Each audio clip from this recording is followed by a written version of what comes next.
Olá pessoal do Performance de Aprovado, hoje a gente vai trazer um módulo muito importante e imprescindível para a sua prova, que é a estratégia de prova. Ou você tem uma estratégia de prova e vai mandar bem, ou você não tem e as suas chances de reprovação são gigantescas. Foi o que aconteceu comigo em 2009, não cometam esse erro, tá legal? Não peguem todo o seu período de preparação e no dia da prova, sem uma estratégia, você jogar tudo isso fora, tá bom? Então, o que acontece nesse módulo de estratégia de prova? Você vai saber exatamente o que fazer no dia da sua prova, antes, durante a sua prova, tá? Como assim? Antes, controle de ansiedade, eu separei em 3 módulos, tá? Primeiro, o controle de ansiedade para você iniciar a prova bem, com as condições emocionais que você precisa para fazer uma boa prova e ter boas notas. Tá. Segundo módulo, durante a execução da sua prova, o que você vai fazer? Por onde você vai começar? Que horas que você vai começar? O que você vai marcar primeiro, depois, enfim. Isso vai te dar uma noção de marcar, de gestão de tempo e de execução de prova a ponto de você marcar o máximo possível de questões certas e diminuir o risco das questões erradas, te dando uma nota líquida muito mais positiva em relação à pessoa que não tem estratégia de prova, tá? E o terceiro módulo, técnicas de chute. A gente não quer que você chute, mas se por acaso no dia você precisar chutar, você tem que saber. Então são 3 módulos. A aula de hoje, especificamente, é dentro do módulo estratégia de prova, a aula 2, que a gente vai montar aqui a execução da sua prova. Você vai assistir anteriormente o módulo 1, a aula 1, que é o controle emocional para você iniciar a sua prova, e depois você vai assistir o 3, que é a técnica de chute modelo Sebrasp, tá? Que é o certo ou errado, beleza? Então, vamos começar. Primeiro tópico, você vai trabalhar a gestão do tempo. O que é a gestão do tempo? A gente divide a gestão do tempo em execução da prova, as pausas programadas, o cartão resposta e a redação, tá? Aí tem algumas coisas aí dentro. Por exemplo, você vai usar os seus simulados, os simulados que você vem fazendo para você testar em quanto tempo você redige uma redação. Depois de 3, 4, 5 simulados seguidos com redação, não adianta você fazer só simulado sem redação, tá? Ou você pode fazer redações avulsa, pode, mas tenta encaixar a redação no dia do seu simulado para você ter uma noção mais dentro da realidade de quanto tempo você levaria para fazer uma redação durante a execução da sua prova. E aí você vê, pô, hoje eu levei 40 minutos, hoje eu levei 30 minutos, hoje eu levei 50 minutos, e aí com o tempo você vai viver uma média de quanto tempo você leva para fazer a redação. E aí você anota isso, porque isso vai ser importante. Se você sabe que você leva, estou usando só um exemplo, meia hora para fazer uma redação, e a sua prova, do seu concurso leva 5 horas, você sabe que meia hora você vai fazer a redação, então você tem mais 4 horas e meia para executar a prova e marcar o cartão resposta.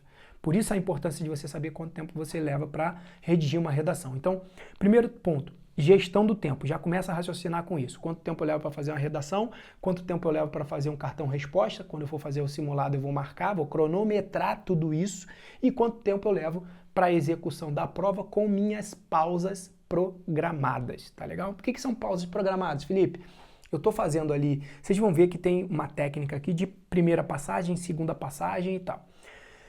Então, quando eu estou fazendo a minha prova, depois que eu termino a primeira passagem, quebra o clima, galera. Você vai parar, você vai respirar, você vai beber uma água, você vai comer alguma coisa que você levou para comer, você vai ao banheiro, você vai fazer aquele mini alongamento, você vai quebrar. Isso são as pausas programadas. Quantas pausas programadas? Eu programo 2. Você vai ver o que funciona melhor para você, mas eu sugiro 2, tá bom? Vocês vão ver isso aqui dentro. Então vamos lá. Então, depois da gestão do tempo, próxima dica, por onde eu vou começar? Eu sugiro que vocês comecem da matéria que vocês têm mais familiaridade, mais afinidade, mais facilidade para as matérias que vocês consideram um pouco mais complexas, tá bom? Por que isso? Porque quando você entra por uma prova, é normal aquele nervosismo, é normal um estado emocional um pouco apreensivo. A gente vai usar na aula anterior sobre a gestão, né, emocional as técnicas de controle de ansiedade para você começar a prova mais tranquilo. Mas ainda assim, é natural que exista ainda um resquício de nervosismo. E aí, quando a gente se depara com matérias mais fáceis pra gente, eu sou da matemática, eu gosto muito de matemática, então eu vou começar por matemática. Porque eu vou ver uma matéria mais familiar e tal. E isso quebra aquele nervosismo do início da prova. É que nem uma final de Copa do Mundo. Os 10 primeiros minutos, os jogadores estão extremamente nervosos e tal. Depois quebra o gelo. E aí eles vão jogar a partida mais dentro da normalidade. Você tem que quebrar esse gelo com a matéria mais fácil. Tá legal? Beleza. Isso vai te ajudar a quebrar esse gelo e ganhar confiança. Isso vai mexer com a sua autoestima durante a prova. Você vai ficar mais confiante. Agora, veja o contrário. Imagina você começar por uma matéria que você considera extremamente difícil, complexa. E aí você começa a olhar aquelas questões que já não são fáceis para você, e aí você não consegue resolver e tal. Isso vai te disparar um grau de nervosismo muito maior. Isso vai mexer com o seu emocional, tá legal? Então, cuidado com isso. E aí, começo pela prova, pelas matérias objetivas ali, ou eu começo pela redação? Esse é outro tópico. Então, para e vê o que funciona melhor para você. Eu tive uma experiência muito ruim em 2009, porque eu fui sem estratégia de prova para a prova da Polícia Federal e me ferrei. Dentro da minha falta de estratégia, eu comecei pela redação. O tema era muito complexo, eu levei 40 minutos e vi que nem da introdução eu tinha saído. Quando eu vi, eu tinha perdido tempo, não tinha feito a redação, já tinha 40 minutos de prova, e aí eu resolvi ir para a prova literalmente, para a parte objetiva da prova. Pronto, acabou. Meu psicológico, porque eu estava tentando fazer aquilo ali, preocupado que eu gastei 40 minutos e não tinha sequer começado a redação. Psicologicamente, aquilo arrebentou. Tá vendo como é que a falta de estratégia pode te arrebentar? Então, voltando. Por que eu não começo pela redação, pessoal? Um tópico é esse. Primeiro, o tema pode ser muito complexo, e quando você se deparar com aquele tema muito complexo, é início de prova, você tem um pequeno grau de nervosismo ali e tal, tudo isso pode te bloquear emocionalmente falando, a ponto de você não conseguir desenvolver uma temática, né, um desenvolvimento, uma introdução, uma conclusão, e você ficar travado, que foi o que aconteceu comigo, tá? Por isso eu não começo. Agora, outro exemplo de por que não começar com a redação. Porque durante a prova, aí você vai quebrando o gelo, com a matéria mais fácil e tal, seu emocional vai ficando mais tranquilo e tudo mais. E dentro da própria prova, pode haver textos, questões, insights na prova que vão servir para você colocar na própria redação. Então, durante a prova, você pode coletar informações que você pode usar na redação. Isso você só vai descobrir se você fizer a prova primeiro. Então, não comece pela redação, pelo menos é a minha sugestão para você, tá? E tem um outro tópico que você vai entender por que não começar pela redação, lá no final. Outra dica é separando as questões em níveis. Você vai separar as questões em 3 níveis, tá? Nível 1, certeza absoluta. Essa eu tenho certeza absoluta. Essa eu vou marcar de olhos fechados, porque eu sei que eu vou acertar. Essa eu conheço, essa questão. É o primeiro nível. Segundo nível, putz, cara, eu tenho quase certeza, velho. Eu tenho quase certeza. Se eu marcar isso aqui, muito provavelmente eu vá acertar. Esse é um outro nível de questão, o nível 2. O nível 3, eu não vou marcar. Eu não sei. Eu não sei, porque se eu marcar, é chute. Então são 3 níveis, tá? Certeza, quase certeza e o chute. E quando você estiver executando a sua prova, quando você começar, deu o start na sua prova, você pega já a matéria que você mais se sente à vontade e você começa, aí você vai fazer isso aqui, ó. Certeza, quase certeza ou eu não marco. Você vai usar sinais na sua prova, tá? E aí você pode convencionar o sinal que você quer. Eu coloquei isso aqui, desconsidera essa caveira, só coloquei isso aqui só para você ter uma noção da gravidade de não marcar. Então, por exemplo, eu me deparei com a questão, quem descobriu o Brasil? É Pedro Álvares Cabral. Porra, essa eu tenho certeza, eu dou um X grandão. Eu dou um X grandão, porque aquela eu sei que eu já marquei e eu tenho certeza absoluta. Pô, cara, e quem tava lá o Brasil foi descoberto em 1500, certo ou errado? Putz, cara, eu tenho quase certeza que foi em 1500 a descoberta do Brasil. Cara, não pensa muito. Joga a bola e vai embora. Eu tenho quase certeza, não marcou, joga a bola e vai embora. Me deparei com outra questão. Porra, foram os espanhóis que descobriram a Itália? Não sei. Essa eu não sei. Irmão, meto um quadradão já gigante e já vou embora. Você não pode perder tempo na questão. Eu identifico as questões. Essa eu tenho certeza, X, marquei, né? Boto lá o Xzão, por exemplo, número 1. Lá no número 1, na questão número 1, eu marco um X grandão e coloco C de certo. E vou embora para número 2. A número 2, eu não sei, é uma informação que eu não tenho a menor ideia. Eu meto um quadrado grandão no número 2 e pulo já para outra. A número 3, eu tenho quase certeza, eu pego o número 3 ali e envolvo com a bola, porque eu sei que eu vou voltar naquela questão. E eu vou embora na minha prova. Eu não fico ali, deixa eu ver se eu sei, eu acho que essa aqui eu não sei. Você não pode ficar conversando com a prova dessa forma. Eu sei, X, certo, pulo. Vou para outra. Não sei, quadradão, meto um quadradão com X dentro, só um quadrado. Eu faço a identificação que eu quiser para eu saber que ali eu nunca mais eu volto, nunca mais eu boto meu pé ali. Essa aqui eu tenho quase certeza. Meto a bola e vou embora. Tenho quase certeza, eu não vou ficar nela pensando, tenho quase certeza, mas espera aí, deixa eu ver. Você vai fazer essa análise num segundo momento. O primeiro momento é só marcar as que você tem absoluta certeza, beleza? Então você separou em níveis e saiu marcando. A primeira passagem é essa. Primeira passagem, eu saio marcando tudo que eu tenho certeza, tudo que eu tenho quase certeza é bola, e tudo que eu tenho certeza absoluta que eu não sei, eu meto um quadradão, por exemplo. Identifiquei toda a minha prova. Então, na primeira passagem, o que eu vou ter? Se eu for para o cartão resposta, eu vou ter todas as questões que eu fiz, sabendo conscientemente que eu vou acertar. Tá? Então, numa prova de, sei lá, 100 questões, vamos supor que eu marquei 70. Porra, 70, se eu sair daqui agora, eu sei que eu vou acertar. Você tem que sair com essa certeza, né? Na primeira passagem. Então, a primeira passagem você sai marcando certo ou errado nas que você tem certeza, bola para voltar naquelas que você acha que vai mandar bem, quadradão naquelas que você tem certeza que não sabe, beleza? Então, a primeira passagem de prova, da primeira à última matéria ali que você organizou, por onde começar e por onde terminar, você vai fazer dessa forma. Felipe, comecei da questão número 1, terminei a questão 120, marquei 70 questões com certeza. Fiz aqui 40 bolas, que são as que eu tenho quase certeza, né?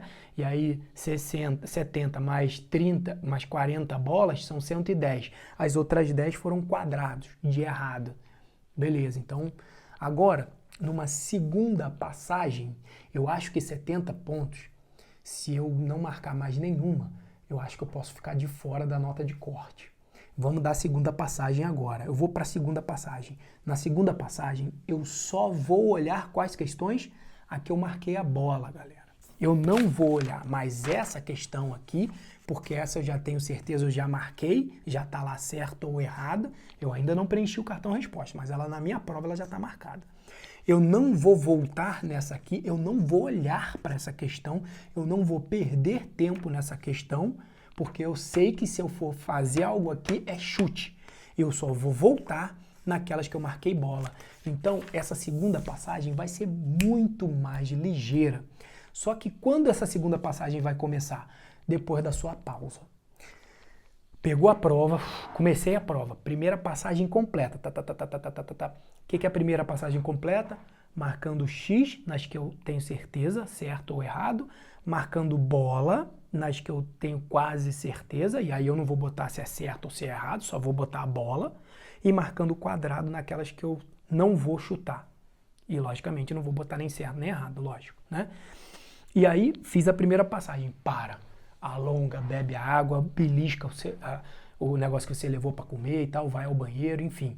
Fez a sua pausa, 5 minutinhos mais ou menos, e isso você vai treinar nos seus simulados. Essa pausa, você tem que saber quanto tempo de pausa também. Você não vai fazer meia hora de pausa, né? Então assim, eu só preciso de um alongamento, beber uma água, girar a cabeça, finjo que quero ir ao banheiro, nem quero, mas eu finjo que quero ir ao banheiro, vou lá só para jogar água na cara, volto, agora eu vou para a segunda passagem. A segunda passagem é para eu marcar aquelas que eu tenho quase certeza que eu sei. E aí vai ser uma passagem muito rápida, porque são questões que dentro da própria prova, pode ser que lá na matéria de direito constitucional você deixou uma bola, que você tem quase certeza. E aí quando você estava fazendo a prova, lá no direito administrativo, você viu um negócio que você lembrou dessa questão aqui e fala, caraca, agora eu tenho certeza lá. Olha só, que legal, você deixou ela aqui porque você tem quase certeza. E durante a própria prova, ou você teve um insight, olhando uma questão, ou veio um insight sem olhar nenhuma outra questão que tenha a ver. Sua mente, inconscientemente, ela busca essa informação que está sendo trabalhada aqui também. E na segunda passagem, quando você olha, você fala, porra, agora eu tenho certeza, agora eu marco. Ainda assim, quando você se deparar com essas questões de quase certeza, você vai avaliar. Cara, eu tenho quase certeza, mas é isso aqui mesmo. E aí você marca. Eu tenho quase certeza, mas agora, sei lá, tá me gerando uma dúvida muito grande em cima daquela quase certeza que eu tenho e tal, não tô me garantindo, sai fora. Não perde tempo, sai fora dela, deixa ela em branco e vai embora. Então a segunda passagem você vai fazer em cima dessas quase certezas. Fez a segunda passagem todinha, finalizou, aí você vai para outra dica que é deixar em branco as questões, logicamente, que você não vai marcar, não vai chutar, tá bom? E aí você vai para o seu cartão resposta. Por que, Felipe, que eu tenho que ir para o cartão resposta nesse momento? Porque ali você já vai garantir a sua prova. Você já vai garantir as questões que você olhou e marcou, as questões que você revisou, que você tinha quase certeza, e você joga para o cartão resposta, já garante sua prova ali, beleza? Vai ficar revisando questão que já marcou o tempo todo? Não, porque senão você vai errar, você vai tender a errar. Marcou aquilo que tem absoluta certeza, ok, nem volta.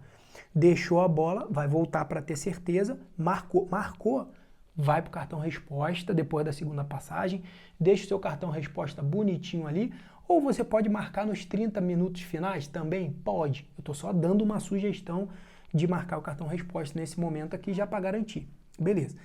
E aí eu não vou mais voltar. Eu vou contar agora a minha prova. Eu tinha 70, lembra? Fiz 70 questões que eu tinha certeza, mas, pô, 70 questões eu acho que é meio temerário ali na nota de corte.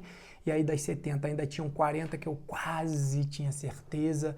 Dessas 40 eu marquei 20. Que aí, porra, eu lembrei, eu tive segurança. Dessas 20 deu 90. Pô, 90 é uma nota boa, cara. Eu não vou arriscar chute, não. Marco o cartão respostas com as 90, redação, acabou. Tua prova tá limpa, tá bonita. Tá bom? Agora, porra, eu marquei 70, mas das 40 que eu tinha quase certeza, na verdade eu nem tinha certeza, e aí eu deixei tudo em branco ali, pô, 70 nota. Se você ficar inseguro com a quantidade de questões que você fez, que não tem certeza se ela tá dentro da nota de corte, aí você vai ter que ir pro chute. Aí você assiste a última aula, tá bom? Mas enfim. Fez a primeira passagem, fez a segunda passagem, pausa programada lá, tá? Vai para a redação. Pausa programada no final da primeira passagem, beleza? Vai para a redação, galera. Na segunda passagem ali, se você quiser fazer um alongamentozinho rapidinho, respirar para começar a redação, tá valendo uma segunda pausa programada curta. E aí você começa a redação. Que aí você, começando a redação nesse momento, se ficou muito curto o seu tempo de redação por algum motivo, alguma coisa assim, você vai escrever rápido, você vai dar teu jeito e vai entregar uma redação que talvez não seja tão bonita assim. Mas o importante foi a prova que você fez e o cartão resposta que você garantiu. Até mesmo para você ir para correção da redação, você tem que ter garantido a tua prova, pô. Então, a ênfase está nos dois, redação e prova. Só que garanta a tua prova para sua redação ser corrigida. Se ficar ruim, tempo curto, qualquer coisa do tipo, sai escrevendo uma letra meio garrante, faz qualquer coisa, você de repente nem vai tirar uma nota boa na redação. Isso em último caso, né? Mas pelo menos você já garantiu tua prova e o cartão resposta. Entende? Por que eu jogo a redação por último? Até mesmo depois do cartão resposta? Porque eu posso sair escrevendo rápido e entregar. Porque ainda assim, se ela for corrigida, eu vou tirar uma nota baixa, mas se eu tirar um notão na objetiva, porra, tá valendo, entende? É melhor do que eu escrever bonitão, levar maior tempão e não ter tempo para entregar minha prova com cartão resposta bem preenchido. Entendeu? Por que eu deixo por último a minha redação? Então, beleza, essa é a ideia. E aí eu vou contabilizar, né, o total para eu saber se eu estou dentro da nota de corte. Pô, eu tenho uma noção de quais têm sido as notas de corte dos últimos concursos, né? Então, se eu achar que eu estou dentro da nota de corte, que eu estou acima, que eu tenho uma gordura para queimar, pô, a nota de corte no último concurso veio 60, eu marquei 90. Cara, vou entregar a minha prova aqui, tá tranquilo. Ou então quero, porra, vou precisar chutar, vou fazer a técnica do chute e tal. Isso você vai avaliar antes de entregar a sua prova ali, antes de fechar o cartão resposta e entregar na mão do fiscal, beleza? E aí, a técnica de chute vai ser no módulo, na aula 3 desse módulo, que é a próxima aula que você vai assistir, beleza? Chutar, pessoal, nunca será uma opção, mas se tudo der errado, você não se garantir, aí você vai usar a técnica para tentar minimizar a quantidade de erros, tá bom? Então, dessa forma, você vai ter uma prova mais com uma nota líquida, mais positivamente falando, você vai evitar de ficar errando, porque se você sai fazendo questões sem separar o que você tem certeza, o que você tem quase certeza, o que você tem absoluta certeza de que não sabe, se você não fizer isso, muito provavelmente você vai ficar brigando com a questão ali, pô, essa aqui eu acho que eu sei, aí não sei o que, e vai perder tempo, e quando você começa a perder tempo, você começa a entrar com uma pressão, né, uma ansiedade ali que vai te gerar problemas. Então, coloquem isso em prática durante os simulados, tá? Gestão do tempo, faz a pausa, vê quanto tempo da redação você leva para fazer, separa nos simulados como se fosse a prova, fazendo a redação dentro dos simulados. Começa a treinar essa técnica aqui. Se ficou alguma dúvida, manda pra gente que a gente vai tirando e depois dá um feedback pra gente do que você achou dessa técnica, dessas técnicas, né, que compõem a estratégia da execução da sua prova, beleza? Então, bons estudos, bons simulados e assim você vai com uma estratégia de prova, certamente você vai mandar muito melhor do que se você não tivesse essas sugestões para colocar em prática no dia da prova. Grande abraço, aqui ninguém fica para trás.